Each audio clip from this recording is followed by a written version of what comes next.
Foreign exchange की हम बातें कर रहे थे, क्यों कर रहे थे? क्योंकि हमारे पास एक चैप्टर है, चैप्टर 14, फाइनेंशियल रिस्क मैनेजमेंट के पॉइंट ऑफ व्यू से। फाइनेंशियल रिस्क मैनेजमेंट मीन हम सीख रहे हैं कि फाइनेंशियल रिस्क को कैसे मैनेज किया जाता है या किया जा सकता है।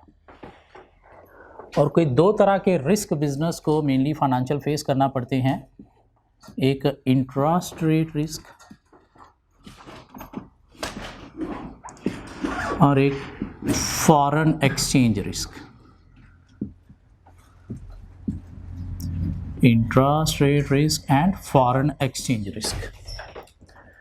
Foreign exchange risk, foreign currency में पेमेंट करनी है, रसीद करनी है। क्यों हमें पंगा है कि हम इंपोर्ट एक्सपोर्ट में इन्वॉल्व हैं, बल्कि आजकल सारी दुनिया ही इन्वॉल्व है, आप लोग भी इन्वॉल्व हो इम्पोर्टेंट चीज़ें यूज़ करते हो। तो फॉरेन एक्सचेंज रेट चेंज होने से अल्टीमेटली रिस्क आपको भी है। क्या ख्याल है? अब वो मोबाइल इतने का ले लिया है तो अगला मॉडल डॉलर महंगा हो गया तो वो भी महंगा हो जाएगा, ऊपर से गवर्नमेंट ने टैक्स भी लगा दिए। क्या ख्याल है? तो मी नेक्स्ट मॉडल मोबाइल का लेना औखा हो जाएगा। तो बिज़नेस को भी मसले हैं इस तरह के, इंपोर्ट एक्सपोर्ट में इन्वॉल्व है, बाहर से मटेरियल इंपोर्ट करते हैं, मशीनरी इंपोर्ट करते हैं। क्यों यहाँ पे तो बनती नहीं चीज़ें। अब हमें तो अब चीनी भी इंडिया से इंपोर्ट करनी है, टमाटर भी इंडिया से इंपोर्ट करने हैं, तो बिज़नेस के मटेरियल भी उनको इंपोर्ट करना पड़ते हैं। तो फॉरेन एक्सचेंज रेट चेंज होने से उनको रिस्क फेस करना पड़ता है। कैसे मैनेज करना है फॉरेन एक्सचेंज रिस्क को? थ्रू फॉरवर्ड बैंक के साथ जाके डील कर ली कि यार फ्यूचर में मुझे इतनी पेमेंट करनी है, तो बड़ा डरा हुआ हूँ, डॉलर पर्चे उड़ाई जा रहा है, आए दिन कहाँ कहाँ पहुँची जा रहा है, तो मैं तो बड़ा डर गया हूँ, तो प्लीज़ मेरे साथ आज एक रेट बुक कर ले, ताकि मैं उसके अकॉर्डिंगली अपने दिमाग को तसल्ली दे दूँ कि डॉलर जितना भी ऊपर चला जाए मैंने उस रेट पे पेमेंट करनी है, मैं उतनी पेमेंट ही अरेंज कर लूँ। ये ना हो कि मैं अपनी तरफ से आज कैलकुलेशन करके पेमेंट अरेंज करूँ और जब पेमेंट करने का टाइम आए तो डॉलर के चाल पीछे हो और लेके आ। तो रिस्क मैनेज होगा फॉरवर्ड के थ्रू। ठीक हो गया? एक रेट फिक्स कर लिया, उसके अकॉर्डिंगली आपको बाइंग करनी है। फ्यूचर में रेट जो मर्जी हुआ आपने उसके अकॉर्डिंगली चलना है। ठीक हो गया? दूसरा, फॉरवर्ड नहीं है तो हमारे पास मनी मार्केट हेजिंग है, जिसके थ्रू हम क्या करेंगे, अपना फॉरवर्ड खुद से बना लेते हैं। कैसे बना लेते हैं? अगर फ्यूचर में पेमेंट करनी है तो आज एसेट क्रिएट करते हैं फॉरेन करेंसी में, उसमें अमाउंट डिपॉजिट करते हैं इतनी के इंटरेस्ट के बाद फ्यूचर में उतनी बन जाए जितनी हमने पेमेंट करनी है। वो पैसा कहाँ से लेते हैं? हम अपनी होम कंट्री में बारो कर लेते हैं। क्या ख्याल है? और बारो करने से हमारे पास एक कॉस्ट आ जाती है और उसे एक रेट भी हमारे पास पता चल जाता है कि इस रेट पे हमें ये ट्रांजैक्शन पड़ेगी। फॉरेन करेंसी रिसीट है तो हमें क्या करना है, आज लायबिलिटी क्रिएट करनी है, बारो करने हैं फॉरेन करेंसी में पैसे। क्यों? दिमाग ख़राब है आपका, क्यों बारो करने हैं? ऐसी क्या ज़रूरत पड़ी? इससे हमें फ़ायदा हो सकता है। क्या फ़ायदा हो सकता है कि हम जो बारो करेंगे उसको ला के अपनी होम करेंसी में डिपॉजिट कर देंगे, डिपॉजिट करके उसके ऊपर इंटरेस्ट कमाएंगे। अगर हमें नज़र आ रहा है यहाँ का इंटरेस्ट रेट ज़्यादा है, फॉरेन करेंसी का इंटरेस्ट रेट कम है, तो इधर से कमा ज़्यादा रहे होंगे, उधर दे कम रहे होंगे। क्या ख्याल है? और जब पेमेंट का टाइम आएगा और अगर डॉलर की फ्लक्चुएशन की सूरत में कोई हमारा नुकसान हुआ तो इस फ़ायदे से वो कवर हो जाएगा। या तीसरा मेथड हमारे पास, फ्यूचर मार्केट में जाके भी हम फॉरेन एक्सचेंज रिस्क को मैनेज कर सकते हैं। क्या ख्याल है? हवा में जाके बाय करेंगे, सेल करेंगे, ये ले मैंने इतना बाय किया, ये ले मैंने इतना सेल कर दिया। उसमें क्या होगा, गेन या लॉस। और गेन हुआ तो उतने पैसे फ्यूचर मार्केट से लेके आ जाएंगे, लॉस हुआ तो उतने दे के आ जाएंगे। ठीक है? लेकिन ऑब्वियसली आप चीज़ों को ऑब्जर्व करके, कंसल्टेंट्स को, एक्सपर्ट को कंसल्ट करके ही ये काम करोगे ताकि गेन के चांसेस ही हों। तो जो एक्चुअल ट्रांजैक्शन आपकी हो रही होगी वो आप स्पॉट पे कर रहे होगे। फ्यूचर में पेमेंट अगर आपने करनी है तो एक्चुअली आप स्पॉट पे ही पेमेंट कर रहे होगे, लेकिन आज और फ्यूचर के रेट में जो डिफरेंस की वजह से आपका लॉस हुआ वो फ्यूचर का गेन कवर कर देगा, आपका रिस्क कम कर देगा। क्या ख्याल है? लेकिन इसमें मसला भी है कि अगर इधर स्पॉट में गेन हुआ तो फिर फ्यूचर का लॉस उसे कवर कर देगा। ठीक हो गया। लेकिन फ़ायदा है, क्यों? रिस्क मेनली है क्या, लॉस कवर हो जाए, तो वो फ्यूचर के थ्रू कवर हो जाएगा आपका।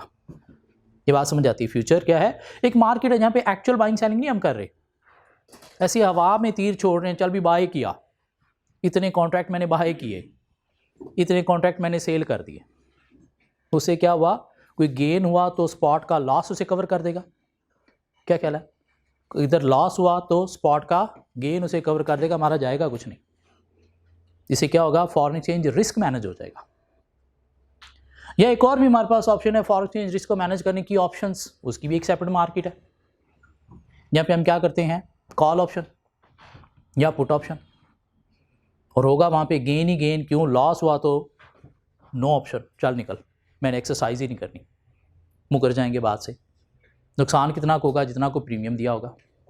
लेकिन गेन हो गया तो बल्ले बल्ले हो जाएगी, गेन हो गया तो बल्ले बल्ले हो जाएगी और फ़ायदा हो जाएगा इसमें। तो ये भी क्या करेगा? फॉरेन एक्सचेंज रिस्क को मैनेज करेगा। सो कैसे कैसे कैलकुलेशन करनी है हमने सीख लिया, फॉरवर्ड भी सीख लिया, एक क्वेश्चन में चारों की कैलकुलेशन भी कर ली। फ्यूचर के अंदर एक और मसला आ गया था बेसिस का, वो भी हमने सीख के कल एक क्वेश्चन कवर कर लिया। कुछ मैंने एमसीक्यूज आपको दिए थे, 3-4 एमसीक्यूज से आपके पास। क्वेश्चन नंबर 13, क्वेश्चन नंबर 13 देखिएगा प्लीज। फ्यूचर में एक्चुअली आप ना तो इन्वेस्टमेंट कर रहे हो, ना एक्चुअली आप वहां से इन्वेस्टमेंट निकाल रहे हो, हवा के तीर मार रहे हो कि भाई इतने बाय किए, कहाँ पे जाके? एक ब्रोकरेज हाउस में जाके इतने सेल किए, और उसमें जो गेन हुआ बस वो गेन आप मार्केट से लेके आ गए।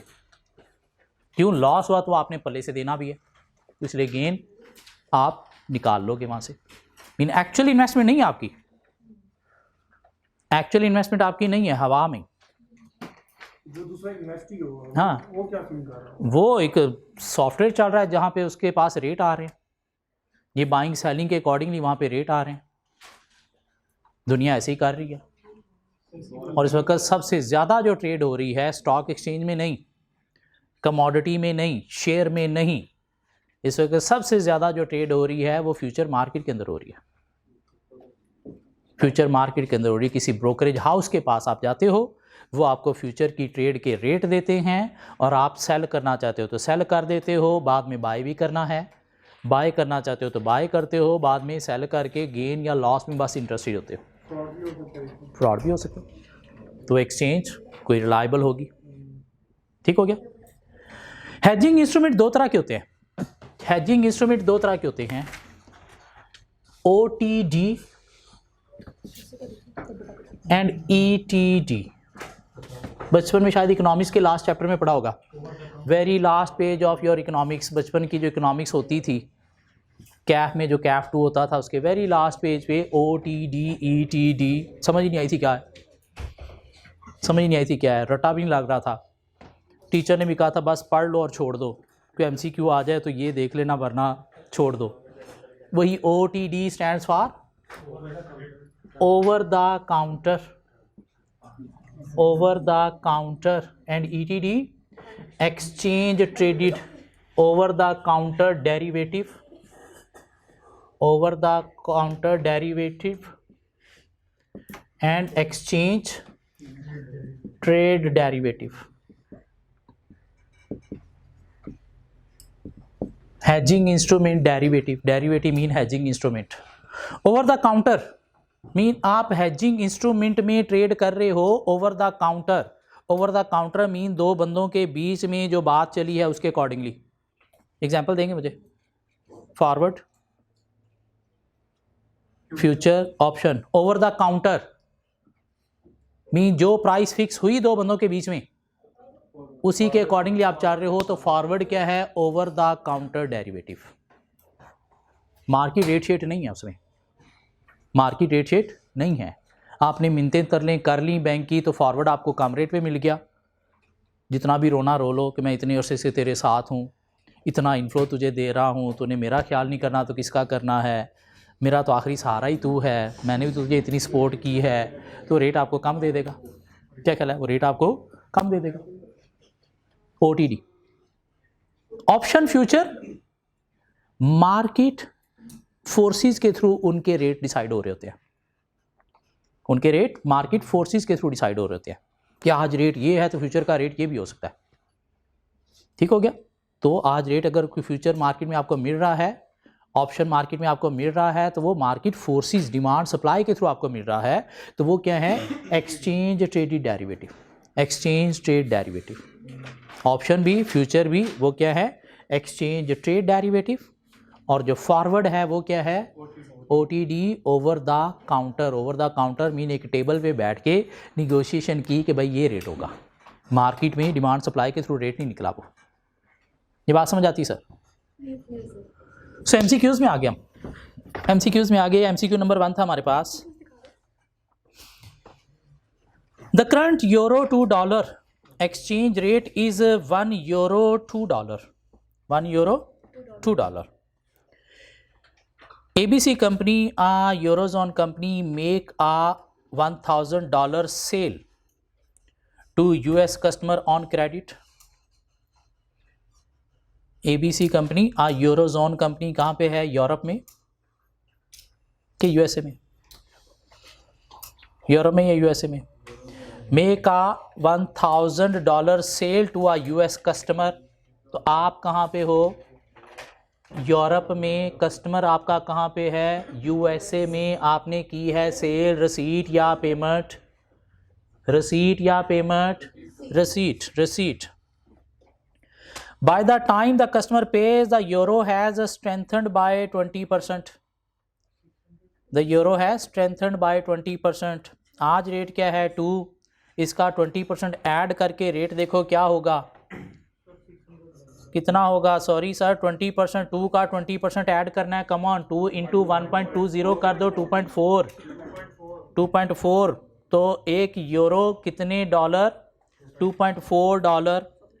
आपने 1000 की रसीट लेनी है, आपने 1000 की रसीट लेनी है, तो अपनी वो बनाएं आप रेशो के, इधर 1 यूरो है, इधर $2.4 हैं, डॉलर 1000 है, तो ये x है।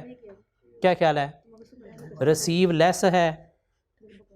2 कैलकुलेशन करोगे कि एक ही कैलकुलेशन होगी, यहाँ पे करना क्या आपको, कैलकुलेट करना है what will be the euro receipt will be. Euro receipt कितनी होगी, प्लीज़ मुझे अमाउंट बता दें। 416.67। सब एग्री कर रहे हैं पार्ट ए से, किसी को कोई मसला? ओके, नंबर 2 सर जैसे भी कर लो, बस आंसर ठीक आना चाहिए। तो वैसे कर लो फिर, जैसे मैंने बताया, स्क्रीन उसे छोड़ दो, फिर ऐसे कर लो जैसे मैंने बताया। मान लो मेरी बात, मेरी बात मान लो। ये तो छोटा सा MCQ था, बड़े क्वेश्चन में मसला आ सकता है। मेरी बात मान लो, दोनों कैलकुलेशन कर लिया करो, 2 रेट हो तो प्रॉपर बना लिया करो कि कौन 1 है और कौन कितना है, किस में पेमेंट लेनी है, x क्या है, उससे मल्टीप्लाई भी पता चल जाया करेगा, डिवीजन भी पता चल जाया करेगी, ज़िंदगी आसान हो जाएगी। 2 मिनट का काम है, 2 मिनट आपके 12 नंबर बचा सकते हैं।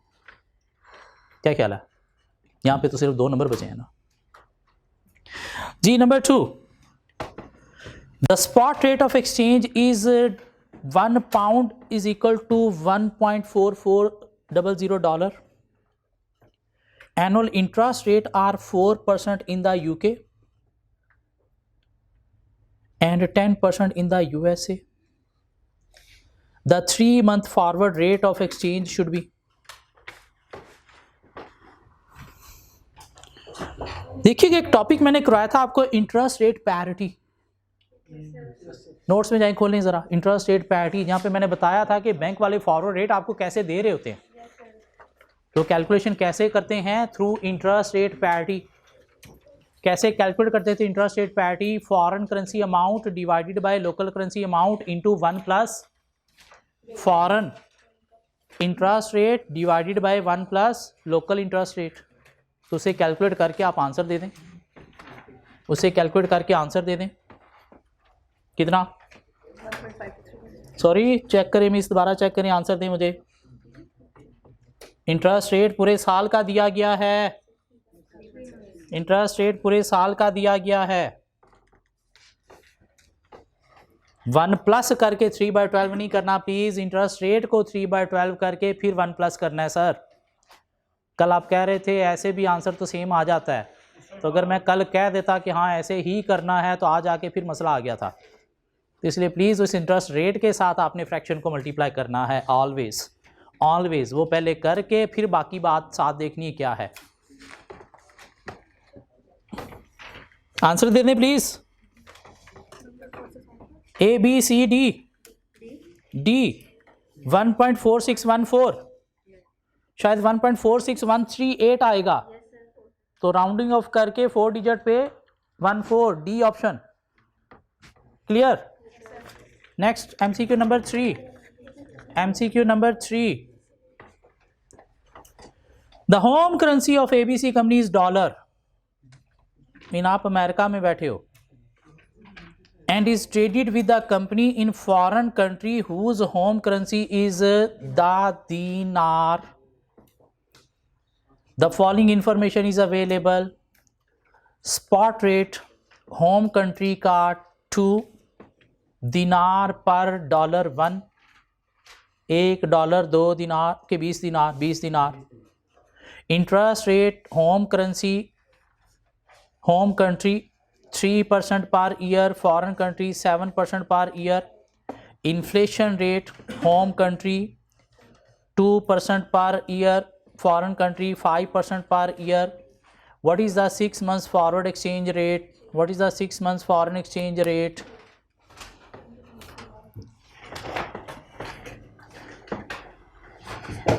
निकाल के देंगे ज़रा। 6 months foreign exchange rate, forward exchange rate निकालना है। बैंक कैसे निकालता है? इंटरेस्ट रेट पैरिटी के थ्रू। क्या ख्याल है? फॉरेन करेंसी दीनार है, वो कितना है? 20 है, डिवाइडेड बाय होम करेंसी कितनी है? 1 है, प्लस 1 प्लस फॉरेन करेंसी का interest rate divided by 1 plus home country का इंटरेस्ट रेट। इन्फ्लेशन को कुछ करना है, इन्फ्लेशन को कुछ करना है जी सर, करना है, इग्नोर करना है। इग्नोर करना भी एक काम होता है ना। क्या ख्याल है?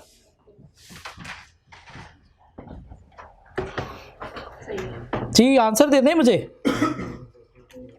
ए बी सी डी अभी किया कैलकुलेशन, पिछले क्वेश्चन में वही कैलकुलेशन यहाँ पे है। Come on, A answer A 20.39। Confidence से बोल क्यों नहीं रहे? पेपर में भी क्या बैठे रहेंगे? साथ वाले से पूछें, साथ वाला बोंगा हुआ तो जी। पार्ट ए आंसर है इसका 20.39 दिनार पर डॉलर। जी मुझे क्वेश्चन 4 का भी आंसर दे दें। क्वेश्चन 4 शायद यही इंटरेस्ट रेट पैरिटी है। 2 इंटरेस्ट रेट दिए गए हैं, दोनों करेंसीज दी गई हैं, A B C D. Sir 3 repeat कर दूं। $1 20 दिनार, $1 20 दिनार। इंटरेस्ट रेट दिए गए हैं दोनों कंट्रीज़ के, और उसने कहा कि आपने 6 months का फॉरवर्ड रेट निकाल के देना है। बैंक फॉरवर्ड रेट कैसे निकालता है? इंटरेस्ट रेट पैरिटी के थ्रू। इंटरेस्ट रेट पैरिटी के थ्रू।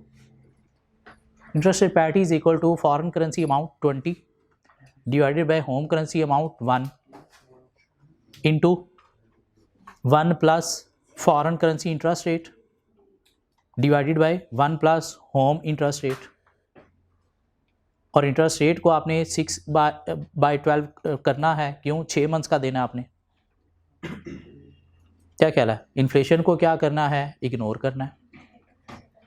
क्यों? फॉरवर्ड का रेट आप निकाल के दे रहे हो, उसके अंदर इन्फ्लेशन का कोई रोल नहीं है। बैंक आपको फॉरवर्ड का रेट दे रहा होता है, और कैसे दे रहा होता है? इंटरेस्ट रेट के अकॉर्डिंगली। और वो इंटरेस्ट रेट जो होते हैं वो ऑलरेडी इन्फ्लेशन एडजस्टेड होते हैं। जी पार्ट क्वेश्चन नंबर 4 का आंसर बी। सब एग्री कर रहे हैं बी? कैसे निकाला आपने? 19.68 foreign currency divided by 1 into 1 plus foreign currency का rate divide by 1 plus home country का रेट। कितने मंथ्स के लिए? पूरे साल के लिए। इंटू कोई फ्रैक्शन फ्रुक्शन नहीं लगानी। आंसर कितना आ गया? 20.58 दिनार।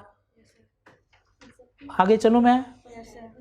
पक्की बात है जी सर, मसला। चलो आगे। सो फॉरेन एक्सचेंज रिस्क को कैसे मैनेज करना है हमने सीख लिया।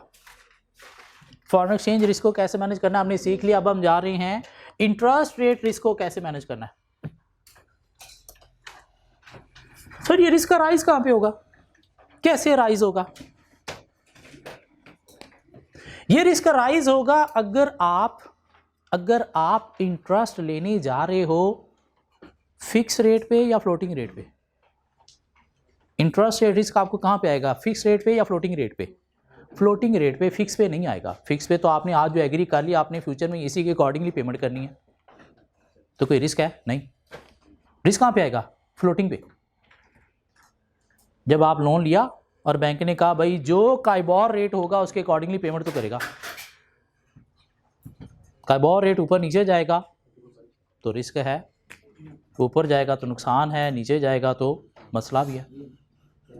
नीचे तो बहुत बुरे हालात में जाता है, इंटरेस्ट रेट कम बहुत बुरे हालात में होता है। लाइक पीछे कोरोना आया था तो पूरी दुनिया के कंट्रीज़ ने इंटरेस्ट रेट लो किए हुए थे। इनफैक्ट अभी भी अमेरिका में इंटरेस्ट रेट 3 से 5% चल रहा है जी। इंटरेस्ट रेट में मसला क्या है कि अगर हमने लोन लिया है फ्लोटिंग रेट पे तो उसमें हमें रिस्क है, एक बात।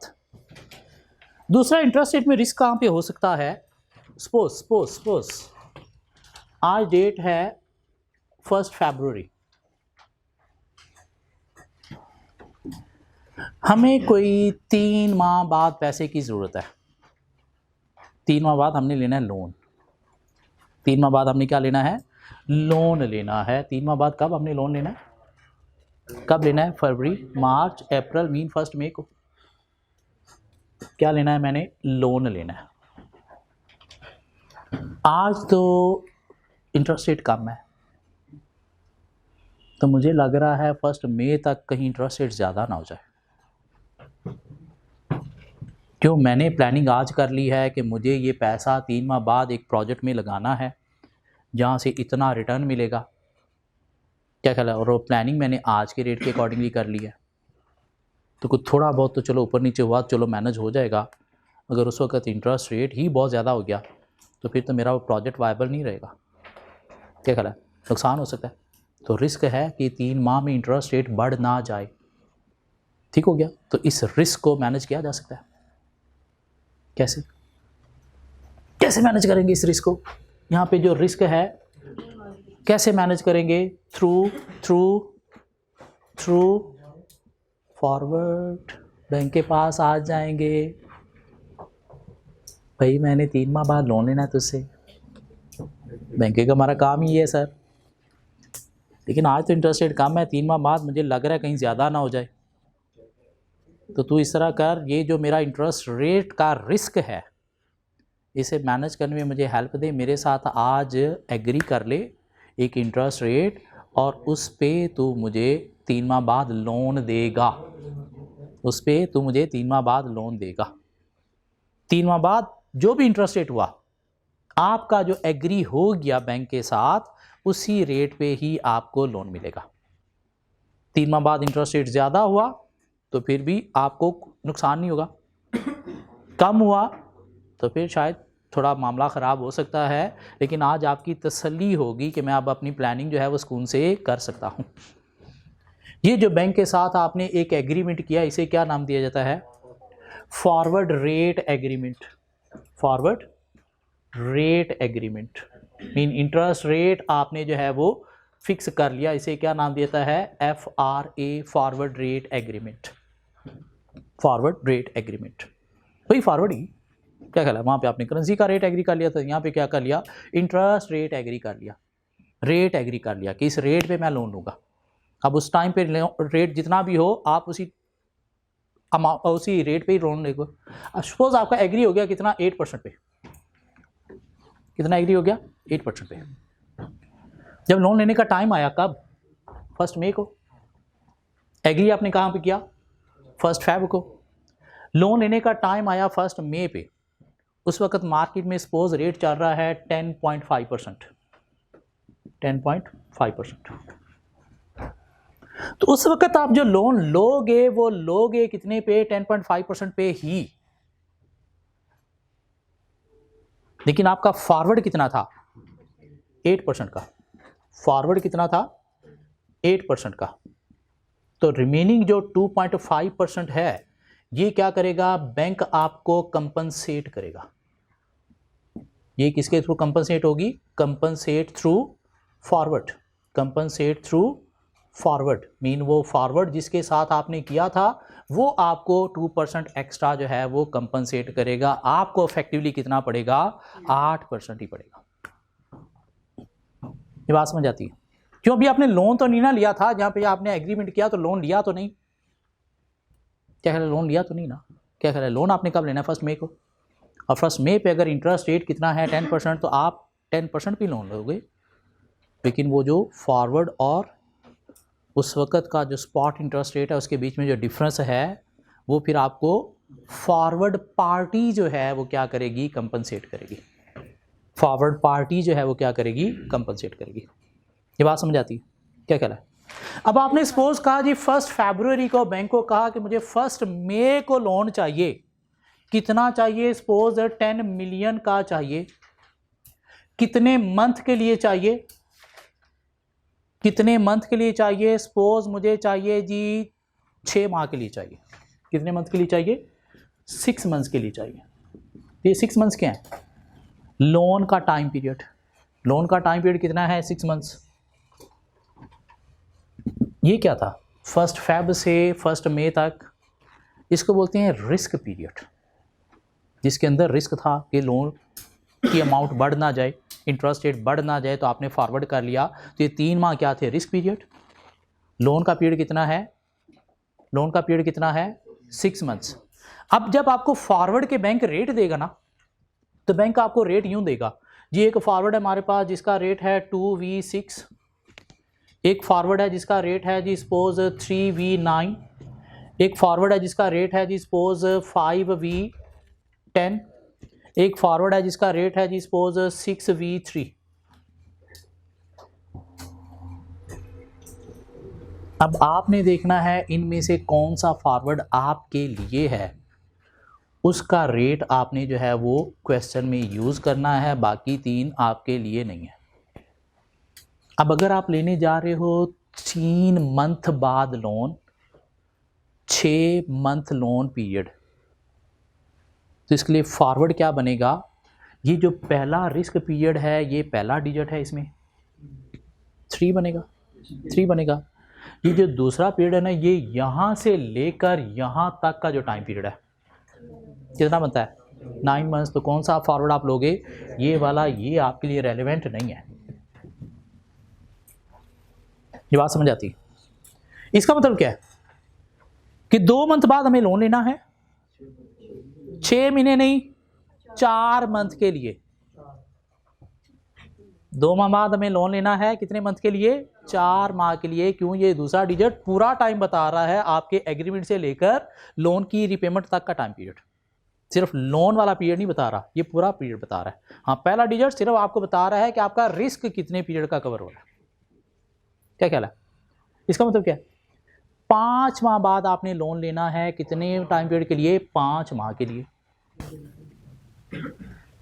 6 माह बाद आपको लोन लेना है, नहीं सॉरी 3 ही होगा, यहाँ पे 9 होगा। 6 माह बाद आपको लोन लेना है, कितने मंथ के लिए, 3 माह के लिए। मीन पहला क्या बता रहा है डिजिट कि आपको कितने मंथ बाद लोन लेना है, और दूसरा डिजिट बता रहा है ये माइनस कर दो तो आपके पास आ जाएगा लोन पीरियड, मीन कितने टाइम पीरियड के लिए लोन। मीन फॉरवर्ड के जो आपको रेट मिलते हैं बैंक से वो इस तरह से मिलेंगे, ठीक है। और क्वेश्चन में भी इस तरह से डिफरेंट दिए होंगे, जैसे हमारे पास पीछे क्वेश्चन हमने किए 1 मंथ फॉरवर्ड का ये रेट है, 3 मंथ फॉरवर्ड का ये रेट है, 4 मंथ फॉरवर्ड का ये रेट है, 6 मंथ्स का ये रेट है। तो आप देख रहे होते थे 4 मंथ अगर फॉरवर्ड ले रहे हो तो सिर्फ वही रेट यूज़ करना है, बाकी हमारे लिए क्या थे, इग्नोरेबल। जिस तरह से अभी क्वेश्चन में इस तरह से रेट दिए गए होंगे।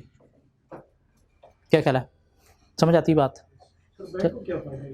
बैंक को क्या फ़ायदा है, बैंक आपका दोस्त है, बैंक इंटरेस्ट कमा रहा है, बैंक का भी एक लोन फिक्स हो गया कि लोन मैंने देना ही देना है। बैंक लोन देता है तो उसको फ़ायदा होता है। बैंक की कमाई क्या है, लोन दे के उस पर इंटरेस्ट कमाना, तो बैंक को फ़ायदा है। बैंक भी अपनी कैलकुलेशन करके आपको रेट दे रहा होगा, जैसे उधर इंटरेस्ट रेट पैटी के थ्रू आपको रेट दे रहा होता था, तो इधर भी वैसी कोई इनकी कैलकुलेशन करके आपको रेट दे रहा होगा कि भाई इस रेट पे तुझे मिलेगा। उस टाइम मार्केट से ज़्यादा भी हो सकता है। ज़्यादा भी हो सकता है, ज़्यादा हुआ तो बैंक नुकसान में, आप फ़ायदे में, कम हुआ तो बैंक का फ़ायदा बल्ले बल्ले होगी। क्यों? फॉरवर्ड एक एग्रीमेंट है, दोनों पार्टीज बाउंड हैं, क्वांटिटी भी फिक्स है, क्वांटिटी भी फिक्स है, टाइम भी फिक्स है, रेट भी फिक्स है, दोनों को इसके अकॉर्डिंगली चलना है, फ्यूचर रेट चाहे जो मर्जी हो। ये बात समझ आती है? एक क्वेश्चन नंबर मिलेगा 27, क्वेश्चन नंबर 27, क्वेश्चन नंबर 27, दौड़ो ना, ये लो क्वेश्चन नंबर 27 देखिएगा please.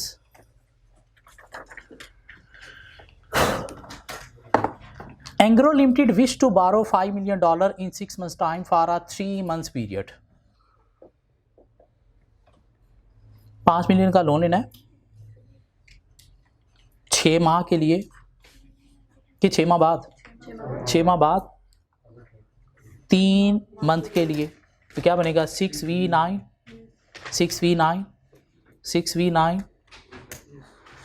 It can normally borrow from its bank at Kibor plus 0.5%। Normally जो मार्केट से अगर आप लेते हो लोन, तो बैंक आपको सपोज फ्लक्चुएटिंग रेट पे अगर लोन देते हैं तो क्या रेट है उसका, काइबोर उस टाइम का जो होगा plus 0.5%। KIBOR, what is KIBOR? Karachi interbank offer rate. ये क्या है? एक रेट फिक्स करते हैं। कौन फिक्स करते हैं? बैंक फिक्स करते हैं। कौन से बैंक फिक्स करते हैं? स्टेट बैंक के थ्रू। कैसे? ये जितने भी पाकिस्तान के बड़े बड़े बैंक है ना, इनके ज़्यादातर के जो हेड ऑफिस हैं वो कराची के अंदर हैं। ठीक हो गया? अब चूंकि हेड ऑफिस उधर हैं, तो ये क्या करते हैं, एवरी डे अपने डिफरेंट इंटरेस्ट रेट लैंडिंग के, बोरिंग के जो है ना, सेंड कर देते हैं किसको, किसको? स्टेट बैंक को। सपोज स्टेट बैंक के पास 70 बैंकों के रेट आ गए। स्टेट बैंक क्या करता है, इनके रेट्स की एवरेज निकाल लेता है। वो एवरेज जो है उसे क्या नाम देता है? काइबोर। अब ये एवरेज कैसे निकालता है? उसमें से देखता है, सपोज 70 बैंकों के रेट आ गए हैं, तो कुछ के रेट बहुत कम होते होंगे। क्या ख्याल है? ये क्या करता है, सारे बैंकों के रेट को असेंडिंग ऑर्डर में अरेंज कर देता है। किसी का 3% है, फिर उससे बड़ा, उससे बड़ा, उससे बड़ा, उससे बड़ा, उससे बड़ा, और देख रहा होता है कि अगर बैंकों के रेट्स में फ्लक्चुएशन बहुत ज़्यादा है तो जो छोटे छोटे वाले हैं 15-20, उनको उठा के साइड पे कर देगा। जो बड़े बड़े वाले 15-20 रेट वाले बैंक हैं उनके रेट को भी उठा के साइड पे कर देगा। तो बीच में क्या बच गए? एवरेज वाले। क्या करा? उनकी एक एवरेज निकाल के डेली का रेट सेट कर देता है। तो क्या इसमें कोई बैंक अपनी मर्जी से ज़्यादा रेट या कम रेट चार्ज कर सकता है? नहीं करेगा, तो उसको उठा के साइड पे फेंक देगा। लेकिन सारे बैंक मिलके भी रेट सेट कर सकते हैं। कार्टल, तो उसमें फिर लीगल रिस्पॉन्सिबिलिटीज़ हैं। जो कार्टल में जाएगा उसकी गला काट दिया जाएगा, यानी उसकी रजिस्ट्रेशन कैंसिल। और बाहर के कंट्रीज़ में ऐसे केसेस हुए हैं, तो इसलिए बैंक ये हरकत करते नहीं कि आपस में कार्टल क्रिएट कर लें। ठीक हो गया? तो यहाँ से डेली बेसिस का काइबोर रेट आता है, फ्लक्चुएटिंग रेट, जो इतनी ज़्यादा भी फ्लक्चुएशन नहीं होती जितनी डॉलर में हो रही है। मतलब थोड़ा बहुत ऊपर नीचे होता है, इतनी ज़्यादा नहीं होती। तो क्या कहा जा रहा है जी कि जो रेट हमें मिलता है, लोन जो मिलता है, वो मिलता है काइबोर प्लस 0.5% पे। The current 3 month KIBOR rate is 5.25%। Current, क्या हम करंट लोन लेने जा रहे हैं? क्या हम करंट लोन लेने जा रहे हैं? नहीं। हमने लोन कब लेना है? 6 महीने बाद। क्या ख्याल है? But the company is worried about the risk of sharp rise in interest rate in the near future. लेकिन कंपनी को खतरा है कि 6 माह बाद रेट बढ़ जाएगा। क्यों? 5.25% को इतना ज़्यादा रेट नहीं है। नॉर्मली रेट पाकिस्तान में इस वक्त देखा जाए तो शायद कोई 13-14% चल रहा है। अमेरिका में 3 से 5% चल रहा है करंटली। अभी कुछ 6 माह पहले अमेरिका में 0% भी था, माइनस में नहीं होता, 0% था। ठीक हो गया? सो करंटली रेट ये चल रहा है, लेकिन कंपनी वरीड है कि 6 माह बाद कहीं हालात ख़राब ना हो जाए, रेट कहीं बहुत ज़्यादा अपना चला जाए। So a bank quote FRA rate, तो कंपनी फॉरवर्ड में चली गई और बैंक ने 3 फॉरवर्ड रेट दिए। मीन 3 माह बाद अगर लोन लेना है 6 माह के लिए तो रेट ये होगा। 9 माह बाद रेट अगर आपने लोन लेना है 3 माह के लिए तो रेट ये होगा। नहीं, आपने अगर 6 माह बाद 3 माह के लिए लोन लेना है तो रेट ये होगा। तो आप किस पे जा रहे हो? थर्ड वाला। बारो करने जा रहे हो, लैंड करने जा रहे हो। 2 रेट उसने दिए हैं।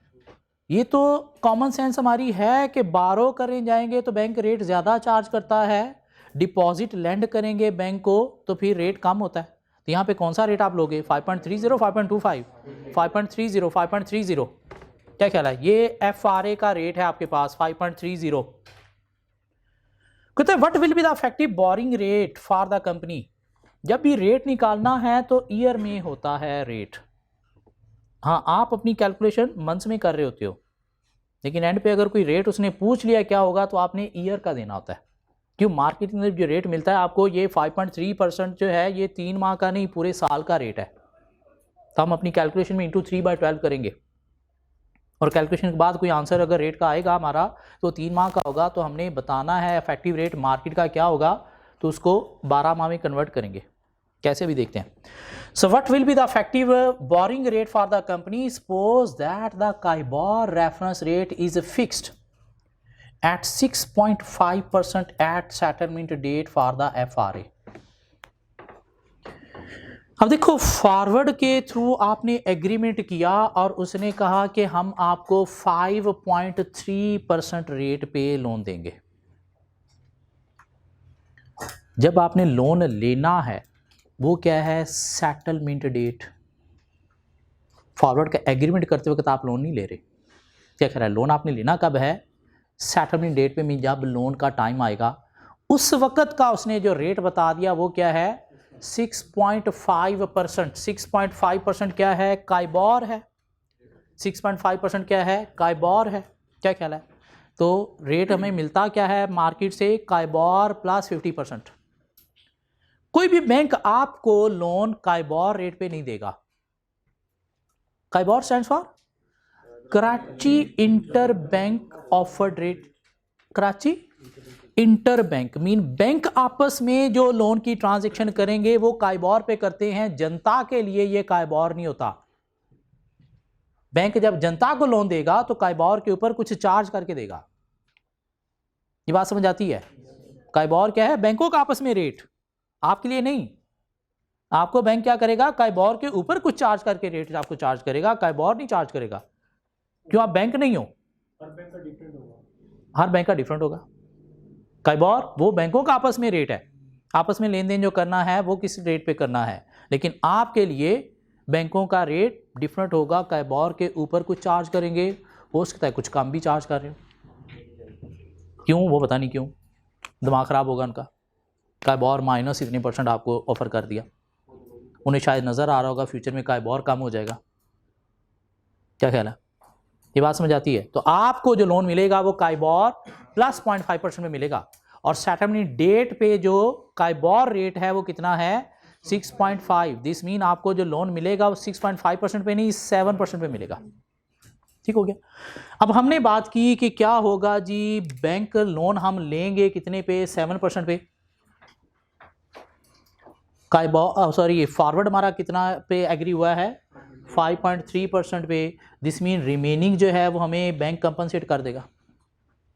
मीन कैलकुलेशन करते वक्त हम जो इंटरेस्ट की अमाउंट निकालेंगे, इंटरेस्ट की जो अमाउंट निकालेंगे वो हम काइबोर प्लस 5% मीन 7% के अकॉर्डिंगली निकालेंगे। उसमें से जो FRA के थ्रू आपको कंपनसेशन मिली वो माइनस कर देंगे, तो आपके पास टोटल इंटरेस्ट की अमाउंट आ जाएगी। वो टोटल इंटरेस्ट की अमाउंट जो है उसको आप फिर कन्वर्ट कर लोगे रेट में। अब देखो हुआ क्या। Question number 27। आपका जो काइबोर रेट है वो कितना है? काइबोर रेट बताइएगा मुझे। 6.5%। ठीक हो गया? आपका जो FRA का रेट है वो कितना है? 5.3%। डिफरेंस कितना है? 1.2%। ये क्या है? कंपनसेशन। ये क्या है? Compensation from FRA party. ये क्या है? Compensation from FRA party, FRA party बोले तो वो पार्टी जिसने आपके साथ फॉरवर्ड एग्री किया है। मीन आप लोन लोगे तब के रेट पे, प्लीज़ एक मिनट चुप रहिएगा, आप लोन लोगे तब के रेट पे, क्या ख्याल है। लेकिन जो FRA है वो अगर उससे कम है तो आपको FRA पार्टी क्या करेगी, कंपनसेट करेगी। अब एक बार यहाँ पे बात सुनिएगा, जिसमें हमें इसमें जो बोरिंग पड़ेगी, जो बोरिंग हम करेंगे कितनी हमने डॉलर पेमेंट करनी है, 5 मिलियन। 5 मिलियन यूं ही लिखा जाता है, क्या ख्याल है। रेट हमें जो पड़ेगा वो सर क्या पड़ेगा, काइबोर प्लस 0.5% पे आपको जो है वो लोन मिलता है। काइबोर प्लस 0.5% पे मीन 7%, 7%, क्या ख्याल है। कितने माह के लिए आप लोन ले रहे हो, ये तो पूरे साल का ना, ये तो पूरे साल का है। तो क्या करोगे, इंटू 3/12 करोगे तो आपके पास बोरिंग की अमाउंट आएगी। मुझे जरा अमाउंट बताइएगा, 87,500। FRA के थ्रू आपको कुछ कंपनसेशन भी मिल रही है, क्या ख्याल है। तो कंपनसेशन FRA वो कितना मिल रहा है, 5 मिलियन। किस रेट से, 1.2% से। कितने मंथ के लिए, 3/12 के लिए। अमाउंट बताइएगा, 15,000 माइनस करूंगा, ये कंपनसेशन है। मीन आपने इंटरेस्ट इतना पे किया तो इतना आपको FRA के थ्रू कंपनसेट हो गया। तो आपका जो नेट इंटरेस्ट निकला वो निकला कितना, 7 to 500। यहां तक बात समझ आती है। मीन आप कितना इंटरेस्ट पे करोगे, 7 to 500। अब उसने क्या कहा कि आपने इफेक्टिव रेट भी बताना है। तो 7 to 500 तो इंटरेस्ट है 3 माह का, तो रेट पूरे साल का बताना है। तो पहले आप इसको पूरे साल के इंटरेस्ट में कन्वर्ट करोगे।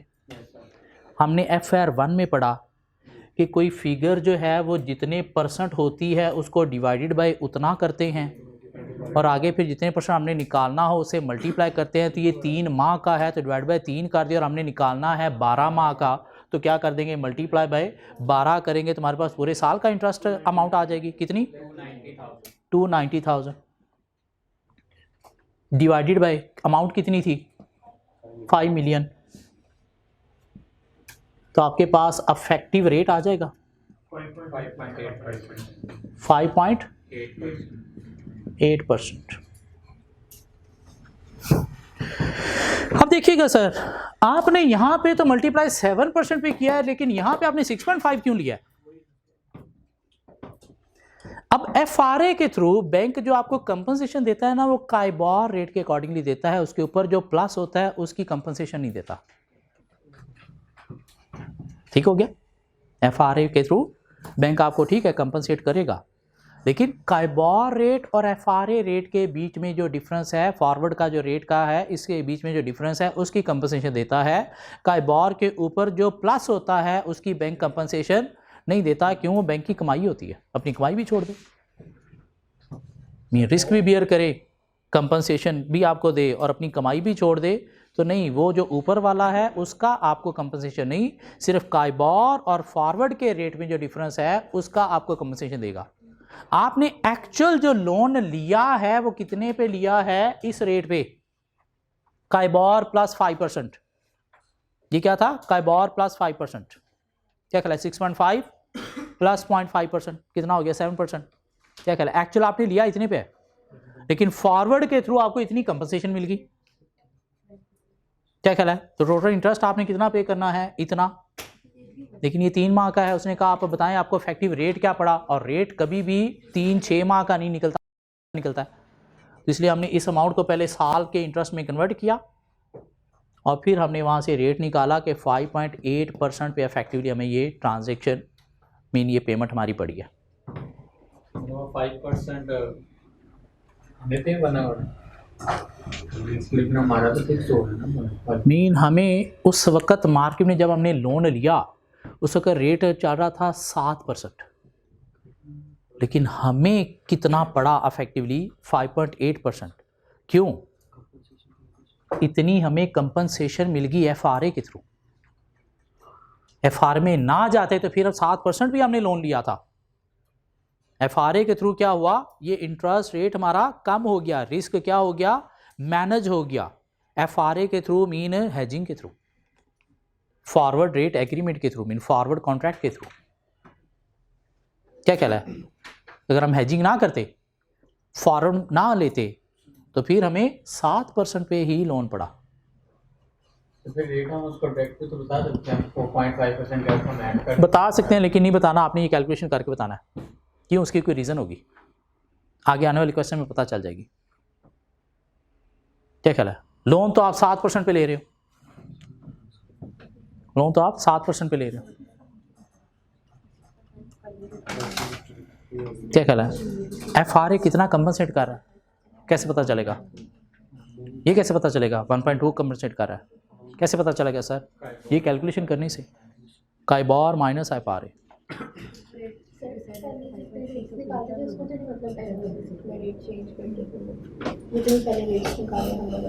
नहीं, हमने अभी इंटरेस्ट रेट पैरिटी के MCQ किए, वहाँ पे भी साल का रेट था, हमने 3/12 किया। मनी मार्केट हेज के अंदर भी साल का रेट होता था, हम इंटू 3/12 4/12 करते थे। इधर उसने कहा है कि आपने इंटरेस्ट रेट इफेक्टिव बताना, और इंटरेस्ट रेट जब भी बताना होता है, कोई आपको ऑफर करता है तो वो सालाना होता है, 3 मंथ 6 मंथ का नहीं होता। क्या ख्याल है? इस पर अगर इंटरेस्ट रेट निकालेंगे तो 3 माह का बनेगा।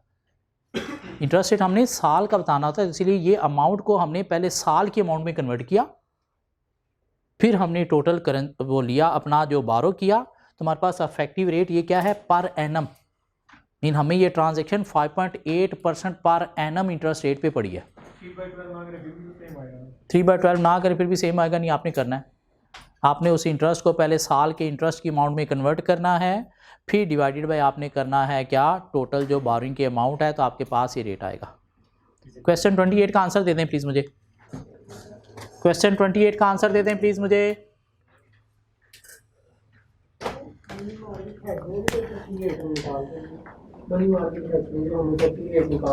सर मनी मार्केट हैज था फॉरेन एक्सचेंज रेट को मैनेज करने के लिए, यहाँ पे हम मैनेज कर रहे हैं इंटरेस्ट रेट को। बिल्कुल लगाते थे, क्योंकि वो सालाना इंटरेस्ट रेट दिए होते थे, और हम चूँकि हैजिंग 3 माह का करने जा रहे हैं, 3 माह बाद हमें पेमेंट करनी है, डिपॉजिट 3 माह के लिए करने जा रहे हैं, बारो 3 माह के लिए करने जा रहे हैं, तो इसलिए हम ये फ्रैक्शन अप्लाई करते थे, मीन 3 माह में कन्वर्ट करते थे उस इंटरेस्ट को। क्या ख्याल है? इंटरेस्ट रेट यहाँ से हमसे मांगा गया, तो हमने 3 माह वाला नहीं, पर एनम इंटरेस्ट रेट देना है ना, तो ये अमाउंट तो 3 माह के अकॉर्डिंगली निकल आई ना। 3 माह का इंटरेस्ट इतना है, तो अगर 1 साल का इंटरेस्ट होता तो वो कितना होता? इतना। तो रेट ये क्या आ गया? 1 साल का 5.8%। ठीक हो गया जी। क्वेश्चन 28 प्लीज आंसर चाहिए मुझे।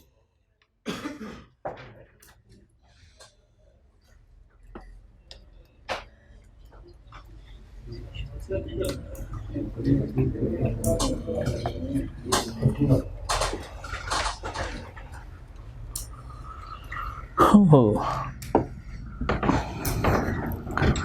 14 to 17,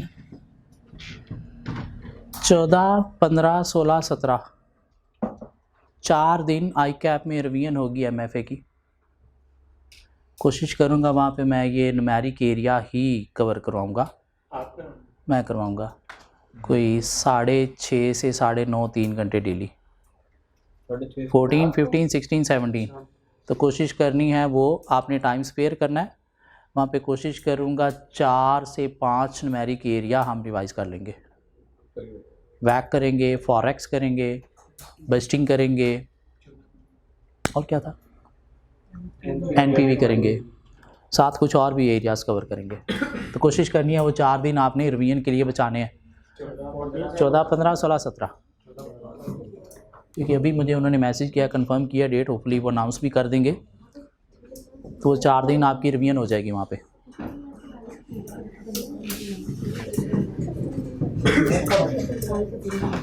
मॉक कॉलेज वाले शायद 14 से स्टार्ट कर रहे हैं, लेकिन आपको देखना आपकी तैयारी कब होगी तब देना है। ये मिटा दूं मैं?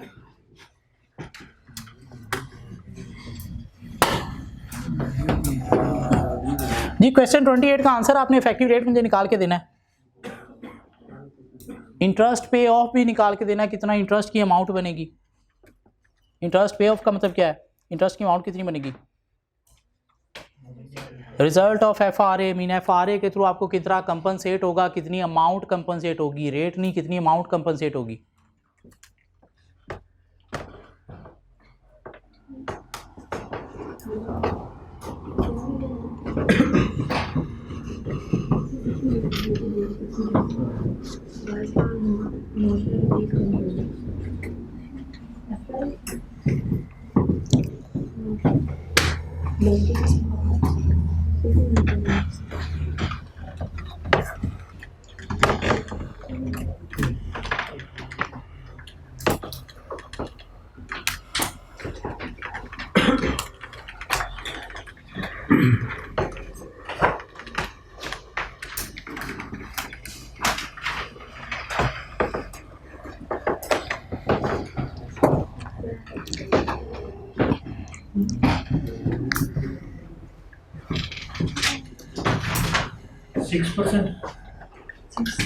आई डोंट नो, शायद हो सकता है, एक दो शातें और मिल जाएं तो।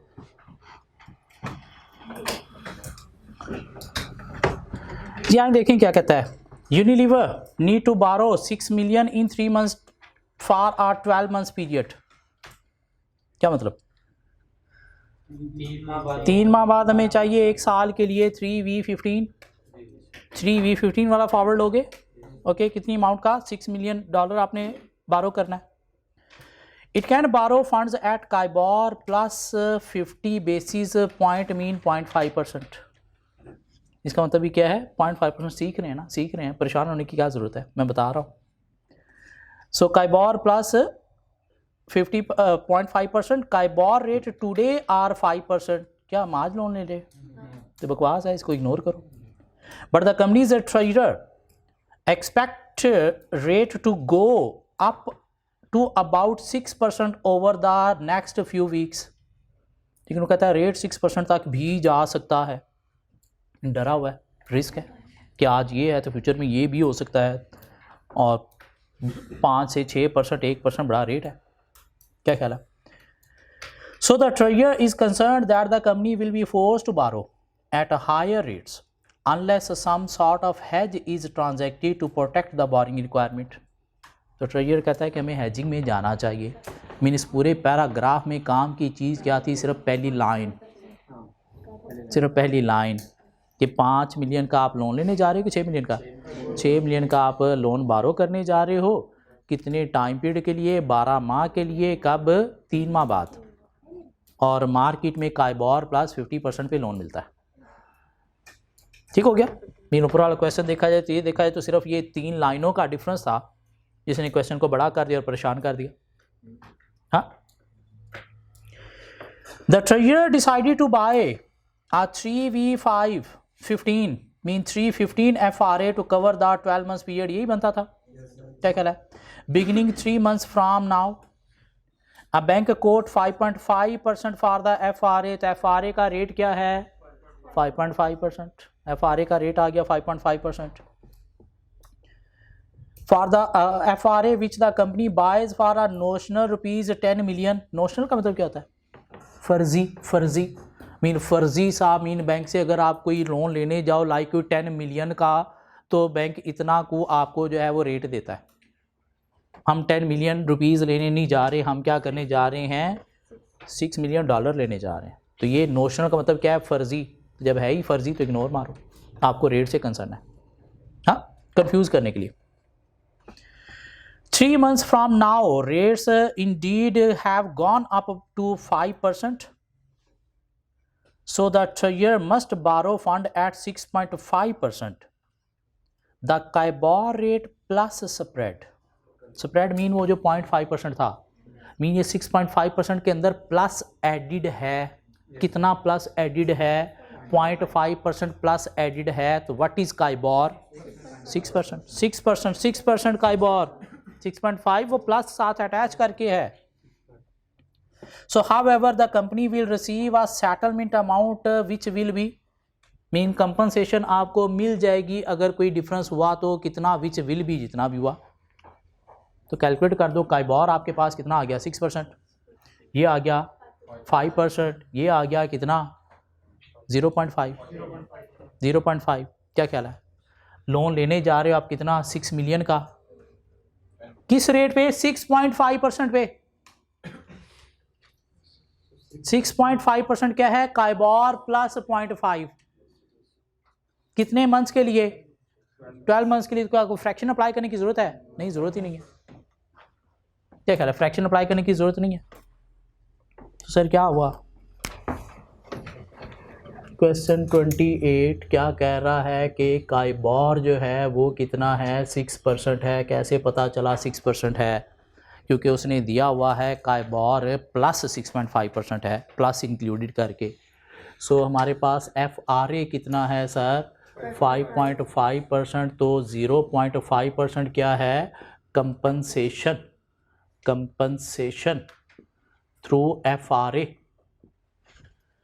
तो 12 आप करोगे सर, कितने पे, 6 मिलियन का लोन है आपका, कितना, 0.065 मैं कह सकता हूँ इसे।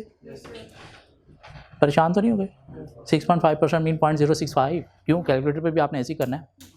तो सर हमारे पास इंटू 12/12 करने की ज़रूरत है, नहीं, बोंगी करनी है हमने, क्यों करना है, क्या ख्याल है। तो अमाउंट दे दो, 390,000। So sir compensation through FRA, compensation कितनी आपको मिल रही है, 6 मिलियन इंटू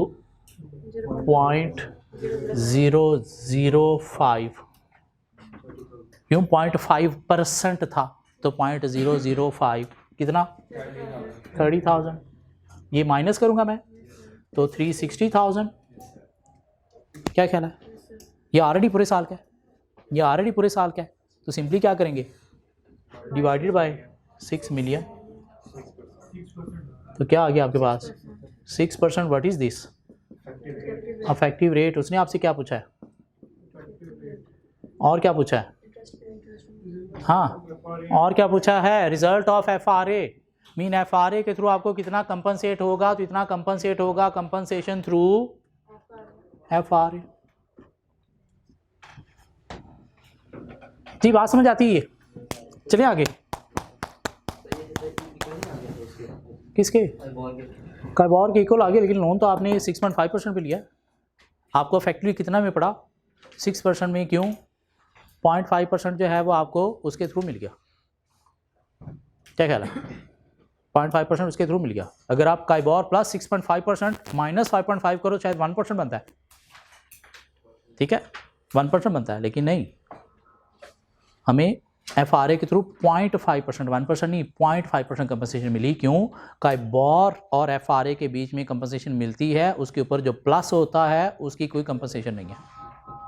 ठीक हो गया, चलिए आगे जी। इंटरेस्ट रेट रिस्क भी मैनेज होता है फॉरवर्ड के थ्रू,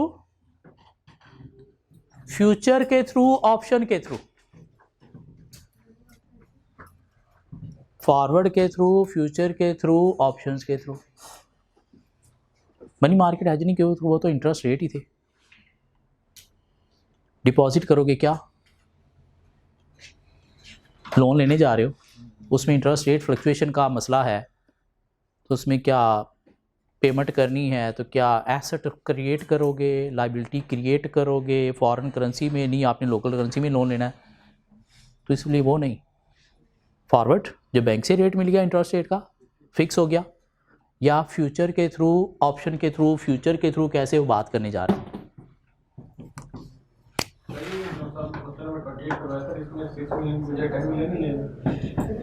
क्या अमाउंट क्या थी, 6 मिलियन थी, 10 मिलियन थी, कितने का बारो करने जा रहे हो सर। आप जो मेन बात है वो आप करने क्या जा रहे हो, बारो करने जा रहे हो $6 मिलियन।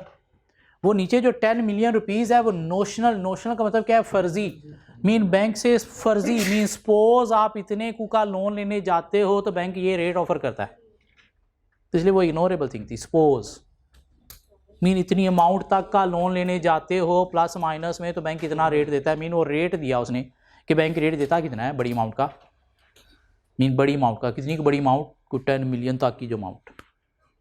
ठीक हो गया जी। फ्यूचर की बात अगर हम करें तो फ्यूचर में हम क्या करते थे, पहले अपनी हेज स्ट्रैटेजी डिफाइन करते थे।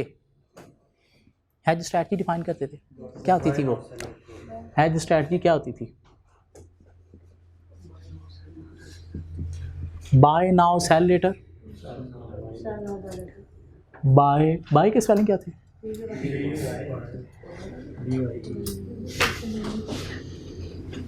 या फिर सेल नाउ बाय लेटर। उसके बाद हम number of contract, choice of contract, gain loss on future, gain loss on spot, फिर नेट कॉस्ट निकाल देते थे, ऐसे ही करते थे। क्या ख्याल है? इधर भी ऑलमोस्ट वैसी ही बातें करेंगे, लेकिन देखेंगे कैसे। ठीक हो गया। अब यहाँ पे आपको हेज स्ट्रैटेजी जो डिफाइन करनी है, ये बड़ा टेक्निकल काम है। आप या तो पैसे बारो करने जा रहे हो या फिर इन्वेस्ट में लैंड करने जा रहे हो। आप मुझे बताओ, अगर आप पैसे बारो करने जा रहे हो, आपकी हेज स्ट्रैटेजी क्या होगी? बाय नाउ सेल लेटर या सेल नाउ बाय लेटर? थोड़ा दिमाग खोल के ज़रा प्लीज़ देखिएगा। बारो करने जा रहे हो, बारो करने जा रहे हो बैंक से आप पैसे, तो आपकी स्ट्रैटेजी क्या होगी? बाय नाउ सेल लेटर या sell now buy later? Mean आप वो स्पॉट पे जो है वो करोगे बाय काइबोर प्लस जो भी मिलता है, लेकिन फ्यूचर में एंटर हो के आप क्या करोगे? एक लोन ले के वापस करके उस पर कोई इंटरेस्ट का डिफरेंस है कोई गेन लोगे, जिससे आप वहाँ का फ्लक्चुएशन का रेट मैनेज करोगे। तो अगर आप बारो करने जा रहे हो तो आपकी strategy buy now sell later होगी या sell now buy later? Toss कर लेंगे, हाँ टॉस कर लेंगे, हाँ या ये अब देखो, एक कंपनी की अगर हम बात करें, एक कंपनी लोन लेती है, डिबेंचर इशू करके, बॉन्ड इशू करके, लोन नोट इशू करके, ये इशू कर रही होती है, बाय कर रही होती है, सेल कर रही होती है। बाय कर रही होती है अपनी डेट सिक्योरिटीज़ या सेल कर रही होती है? सेल कर रही होती है। इन्वेस्टर बाय कर रहा होता है क्या? वो एक पर्चा, वो बॉन्ड का एक पर्चा, कंपनी सेल कर रही है लोन लेने के लिए, इन्वेस्टर वो पर्चा क्या कर रहा है? बाय कर रहा है अमाउंट लैंड करने के लिए। तो अगर आप बारो करने जा रहे हो तो बाय नाउ पहले आएगा या सेल नाउ पहले आएगा? Cell now. मीन ये किस लिए है? बारो के लिए। उसमें तो वो नोट्स वगैरह इशू करेगी तो क्या करेगी? इशू करने का मतलब क्या? मार्केट में आप सेल कर रहे हो या खरीद रहे हो? मैंने वहां से कॉन्सेप्ट बस बना लिया कि अगर आप बैंक से बारो करने जा रहे हो तो आपने बाय नाउ सेल लेटर पे जाना है फ्यूचर में, या सेल नाउ बाय लेटर पे जाना है। तो हमने डिसाइड कर लिया कि किस पे जाना है? Sell now. क्यों है? उसके पीछे मैंने ये थोड़ा सा लॉजिक देने की कोशिश किया। अदरवाइज रटा लगा लो कि बारो करते वक्त sell now buy later, lend करते वक्त या इन्वेस्ट करते वक्त, डिपॉजिट करते वक्त बाय नाउ सेल लेटर। कहाँ से ये कॉन्सेप्ट मैंने निकालने की कोशिश की कि सपोज एक कंपनी लोन लेने जा रही है, बॉन्ड वगैरह इशू करके, तो बारो करने जा रही है ना, तो अपने ये जो लोन नोट या अपनी डिबेंचर है, ये बाय कर रही है, सेल कर रही है? सेल कर रही है। तो इसलिए ये बारो करने वाली स्ट्रैटेजी को क्या नाम देंगे? अभी सेल करना है, फ्यूचर में बाय करेंगे। हजम कर लो बस इतनी सी बात। हाँ, रटा लगवाने की बजाय मैंने थोड़ा सा कॉन्सेप्ट देने की कोशिश किया कि बारो करने जा रहे हैं तो सेल नाउ ही क्यों है, बारो करने जा रहे हैं तो सेल नाउ क्यों है, बाय नाउ क्यों नहीं है? क्या ख्याल है? इन्वेस्ट करने जाएंगे तो इन्वेस्टर क्या कर रहा होगा? सिक्योरिटीज, डेट इंस्ट्रूमेंट्स क्या कर रहा होगा? बाय कर रहा होगा। तो इसलिए उसमें पहले बाय आ जाएगा। और फ्यूचर में दोनों काम आपको करना पड़ते हैं, सेल भी और बाय भी। कोई एक काम करके आप फ्यूचर में नहीं रह सकते, दोनों काम करना पड़ता है। क्यों? फ्यूचर मार्केट में आप एंटर ही क्यों होते हो? गेन या लॉस के लिए। तो गेन या लॉस तभी होगा जब ट्रांजैक्शन पूरी होगी। सिर्फ बाय करके रख लिया तो क्या गेन लॉस होगा? जब तक सेल नहीं करोगे नहीं होगा। सेल किया है तो क्या कोई गेन लॉस होगा? नहीं, जब तक उसे बाय नहीं करोगे गेन लॉस नहीं होगा। सेल क्या किया आपने? आपके पास कोई चीज़ थी जो आपने पहले खरीदी हुई थी, सेल किया है? नहीं, आपने तो हवाई फायर जो है वो सेल किया। इतनी सिक्योरिटी सेल कर दी मैंने, इतने कॉन्ट्रैक्ट मैंने सेल कर दिए। कहाँ पे हैं? पता नहीं कहाँ पे हैं। वो बाय करोगे तो फिर गेन या लॉस होगा बाद में। ये बात समझ आती है? ओके, क्वेश्चन में आगे। क्वेश्चन में आगे, फ्यूचर मार्केट में जब हम जाते हैं ना, फ्यूचर मार्केट में जब हम जाते हैं ना, तो हम वहाँ से जब रेट लेते हैं ना, जब रेट लेते हैं तो हमें रेट देते हैं जी, सपोज 92% रेट है 92% रेट इंटरेस्ट का। इन फ्यूचर मार्केट में रेट क्यों मिलता है 92? जी क्या प्राइस है लोन की 92? नहीं जी लोन की प्राइस है 94। नहीं जी लोन की प्राइस है 93.7%। तो हम क्या करते हैं, ये जो 92 है, ये जो 92 है, इसे हम क्या करते हैं 100 में से माइनस करते हैं, तो हमारे पास जो है वो फ्यूचर का रेट आता है, फ्यूचर का रेट आता है कितना 8%। हम क्या करेंगे, इसको 100 से माइनस करेंगे, हमारे पास रेट आएगा कितना 6%। हम इसको 100 से माइनस करेंगे, हमारे पास रेट आएगा कितना 6.3%। इन फ्यूचर मार्केट से रेट हमें इस तरह से मिलेंगे, तो हम क्या करेंगे, उसे 100 में से माइनस करके, ये इंटरेस्ट रेट है बाय का और सेल का, क्या कहला बाय का और सेल का। तो उस रेट से हम देखेंगे हमें गेन हो रहा है या लॉस हो रहा है, कैसे, जैसे एक बार एफआरए से हमने देखा था, बस फ्यूचर मार्केट का रेट, फ्यूचर पीरियड का नहीं, फ्यूचर मार्केट के रेट। आज अगर आप सेल करने जा रहे हो तो आज आपको फ्यूचर मार्केट से एक लोन सेल करने का रेट लेना है। कल को आप बाय करने जा रहे हो तो आप फ्यूचर मार्केट से लोन बाय करने का रेट लोगे। सेल और बाय के दो रेट होंगे, दोनों के बीच में डिफरेंस आप देखोगे, प्रॉफिट हो रहा है या लॉस हो रहा है, कैसे थोड़ी देर में देखते हैं। इतनी बात याद रखो कि फ्यूचर में जब भी जाते हैं, बाय नाउ सेल लेटर या सेल नाउ बाय लेटर एक स्ट्रैटेजी होती है हेज की।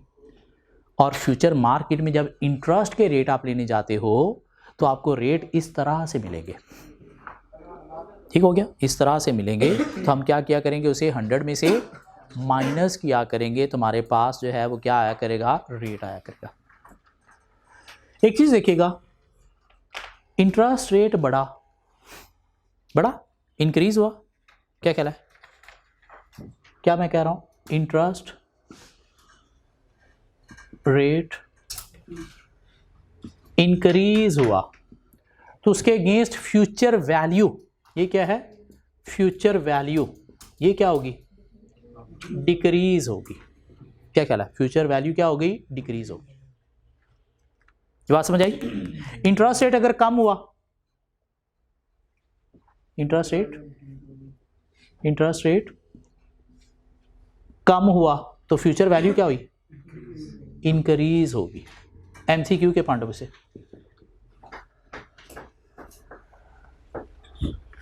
फ्यूचर मार्केट में आपको इंटरेस्ट के रेट किस तरह से मिलेंगे, इस तरह से 92, 93.4। हम 100 में से माइनस करके मीन क्या किया करेंगे, 100 minus I is equal to future rate. I क्या है जो मार्केट से आपको मिल रहा है 93, 93.7, ये क्या है, आई है। ये बात समझ आ गई। चलिए आगे, मीन 100 माइनस आई। अब एक क्वेश्चन 29 की तरफ आए प्लीज। पार्को एक्सपेक्ट टू बारो 10 मिलियन फॉर 3 मंथ्स। 3 माह के लिए आपको लोन चाहिए 10 मिलियन का, starting in 2 months time, 2 months बाद। अगर फॉरवर्ड में हम जाएं तो कौन सा फॉरवर्ड लेंगे, 2v5, लेकिन देखना फॉरवर्ड है या नहीं है। Starting in 2 months time in early June and expect to pay interest at 3 month dollar KIBOR plus 0.5%। और अगर मार्केट से आप लोन लेते हो तो आपको रेट क्या पड़ता है, काइबॉर प्लस 0.5%। और एक्चुअली आपने जब लोन लेना है 2 मंथ बाद, तो उस वक्त का जो काइबॉर रेट होगा उस पे 0.5% ऐड करके ही आप लोन लोगे। मीन बोरिंग आपकी एक्चुअल ऐसे ही होगी। फ्यूचर में एक्चुअल बोरिंग नहीं हो रही, ना ही लैंडिंग हो रही है, वहाँ पे हवा में बाय सेल, सेल बाय, जो भी रेट होगा सेल का वो सेल पे आ जाएगा। जो भी रेट होगा बाय का वो बाय पे आ जाएगा, बीच में डिफरेंस में हम देखेंगे गेन है या लॉस है, कैसे देखते हैं अभी। ठीक हो गया। It wish to use future to hedge the exposure to raise interest rate, तो फॉरवर्ड नहीं फ्यूचर पे जा रही कंपनी। If it there for sorry अगर कंपनी बारो कर रही है फ्यूचर में जा रही है तो स्ट्रैटेजी क्या होगी, हैज स्ट्रैटेजी क्या होगी, सेल नाउ बाय लेटर। क्यों, देख लिया हमने, अब इसके ऊपर दोबारा बहस नहीं होगी, ना ही मिस्टेक होगी। अगर मिस्टेक हो जाए तो कंपनी के पॉइंट ऑफ व्यू से देखना है, आप लोन लेने जा रहे हो तो क्या करोगे, सेल करोगे कोई चीज़ अपनी या बाय करोगे, दिमाग क्लियर हो जाएगा कि क्या स्ट्रैटेजी है। So it wish to use future to hedge the exposure to raise interest rate. If therefore sell 10 June short security contracts, mean 10 contracts, 10 million divided by 1 million per contract at a price of 93.4, ये क्या है, cell का rate, cell का rate कितना 93.4 बोले तो 6.6%, 6.6%। क्या ख्याल है, क्यों फ्यूचर मार्केट में रेट इस तरह से मिलते हैं, तो हम 100 में से माइनस करके रेट निकाल लेंगे कि सेल किस पे होगा, सेल किस पे होगा 6.6% पे। Each subsequently closes the position, obviously sell किया तो आपने पोजीशन क्लोज भी करनी है, मीन बाय भी करना है, क्यों सिंगल काम आप फ्यूचर में नहीं कर सकते। Closes the position in early June at a price of 92.7%, mean close mean buy कितने पे होगा 7.3% पे। When it also borrows $10 million at 7.8%, which is the current 3 months CIBOR rate of 7.3% plus 0.5%, mean current CIBOR 7.3% है और आपको loan मिलता है CIBOR plus 0.5% पे, तो मिला के उसने ऊपर आपको टोटल भी दे दिया कितना 7.8%, मीन आपकी एक्चुअल बारिंग किस पे होगी 7.8% पे। आप इधर आइएगा ज़रा,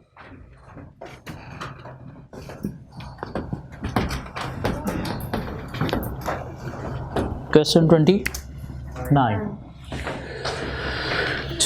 futures hedge strategy, hedge strategy sell now buy later, क्यों सेल नाउ बाय लेटर ही क्यों सर, क्योंकि हम क्या करने जा रहे हैं, बोरिंग करने जा रहे हैं। ठीक हो गया। अब देखिएगा ज़रा, गेन या लॉस ऑन फ्यूचर, क्यों वहाँ से हमें गेन या लॉस ही होता है और कोई चीज़ नहीं होती, हम कोई एक्चुअल इन्वेस्टमेंट ना कर रहे होते हैं, ना हम कोई चीज़ खरीद बाय कर रहे होते हैं हवा में। ठीक हो गया। सो गेन या लॉस ऑन फ्यूचर सर देखिएगा, आपने पहले सेल करना है फिर बाय करना है, ये डिसाइड किया आपने, क्या ख्याल है, तो मुझे ज़रा बताइएगा सर सेल आपने कितने पे करना है, रेट क्या दिया था 93.4, तो दिस मीन 100 माइनस 93.4 आपने किया तो क्या रेट बना 6.6% पे आप सेल करोगे। नहीं नहीं सर क्या हो गया सर, वो तो ऑलरेडी आपको उतने मंथ का ही रेट दे रहा है, और बाय आप करोगे, बाय आप करोगे किस रेट पे 100 माइनस 92.7 क्या बना 7.7%, डिफरेंस क्या आया 7.3, डिफरेंस क्या आया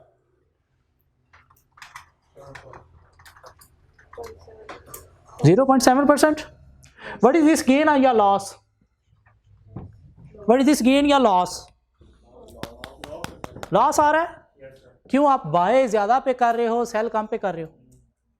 हाँ सर देखिएगा जरा, ये सेल का मतलब क्या है, बारो, तो बाय का मतलब क्या होगा, अब बारो और लैंड को देखते हुए मुझे बताओ गेन आ रहा है लॉस आ रहा है, तो हम बारो लैंड कर रहे हैं या कोई चीज़ बाय सेल कर रहे हैं, बारो लैंड कर रहे हैं। फ्यूचर मार्केट में हमने कहा जी इतने डॉलर आज हमने क्या किए बारो किए, रेट क्या था ये, क्या कह रहा है 3 माह बाद हमने कहा जी इतने डॉलर हमने सेल किए, रेट क्या था ये, तो हमें क्या हुआ गेन हुआ, क्या ख्याल है गेन हुआ, मीन हमने इंटरेस्ट दिया इतने परसेंट, लिया इतने परसेंट, तो ये क्या हुआ? गेन।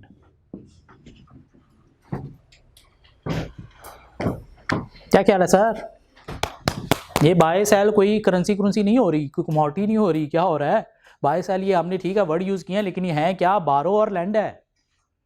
तो बारो सेल है, लैंड बाय है, तो उसके अकॉर्डिंगली हम गेन लॉस देखेंगे। हाँ समझ आइए बात? गेन लॉस ऑन फ्यूचर आ गया। अब बोरिंग आपने देखो कितने की हो रही है, कितने की हो रही है? कितने डॉलर? 10 मिलियन। किस रेट पे? 7.8% उसने आपको दे दिया, काइबोर प्लस 0.5% मिला के। क्या लिखूंगा मैं उसे? 0.078 लिख दूं? 0.078 लिख दूं। कितने मंथ के लिए? कितने मंथ के लिए? 3/12 करूं? अमाउंट बताइएगा। 195,000, 195,000। Gain on future, gain on future कितना हुआ आपको?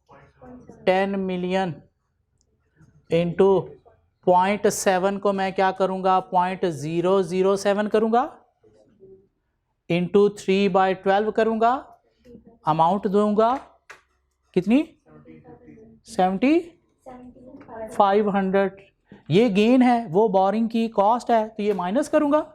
लॉस होता तो ऐड करूंगा। क्या ख्याल है? तो मेरे पास यहाँ पे एक इंटरेस्ट की अमाउंट आ गई 177,500। अफेक्टिवली मुझे इतना इंटरेस्ट पड़ेगा 3 माह की बोरिंग अगर मैं करूंगा 10 मिलियन की। तो क्या ख्याल है? अब उसने कहा आपको अफेक्टिव रेट भी देना है, और रेट तो ईयरली होता है, तो इसको मुझे पहले कन्वर्ट करना पड़ेगा। 177,500 को ये कितने मंथ्स का है? 3 मंथ्स का है, तो इंटू 12 करूँगा, 12 मंथ्स में कन्वर्ट हो गया, एक बड़ी सारी वैल्यू आ गई 710,000। इतना ही बनता है। डिवाइड बाय मैं क्या करूँगा? 10 मिलियन, तो कितना बन गया? 7.1%। What is this? Affective rate जो आपको पड़ा। तो क्वेश्चन नंबर 30 आपको दे दूं मैं, पढ़ के देखें जरा, आपको दिया जा सकता है। 10 मिलियन आप इन्वेस्ट करने जा रहे हो, बारो नहीं करने जा रहे, इन्वेस्ट करने जा रहे हो, तो हेज स्ट्रैटेजी आपकी क्या होगी? Buy now sell later, mean आप पहले बाय करोगे और फिर सेल करोगे। क्या ख्याल है? पहले बाय करोगे फिर सेल करोगे, मीन पहले आप लैंड करोगे फिर आप बारो करोगे। तो दोनों के इंटरेस्ट रेट में आपने देख लेना है, डिफरेंस है, मीन जो लिया वो ज़्यादा है, जो दिया वो कम है, तो गेन या लॉस आ जाएगा। बोरिंग आप देखोगे, काइबोर प्लस कितने % पे आपको करनी है, कितने मंथ के लिए। गेन लॉस आप फ्यूचर का एडजस्ट करोगे, तो आपके पास ये इंटरेस्ट पे ऑफ आ गया। क्या ख्याल है? उससे इफेक्टिव रेट निकालना है, तो आपके पास इफेक्टिव रेट भी आ जाएगा। ये क्या है? इंटरेस्ट पे ऑफ, मीन कितनी अमाउंट इंटरेस्ट की बनेगी। अफेक्टिवली आपको एक्चुअली इतनी बन रही है, लेकिन फ्यूचर में जाने से इतना आपका फ़ायदा या नुकसान भी हो रहा है, तो एक्चुअली इंटरेस्ट पे ऑफ आपका कितना है? इतना, और इस रेट पे। क्या ख्याल है? इसका आंसर दे दूं आपको? 10.1%। 10.1%। क्वेश्चन 30 का आंसर 10.1%। भाग जाओ।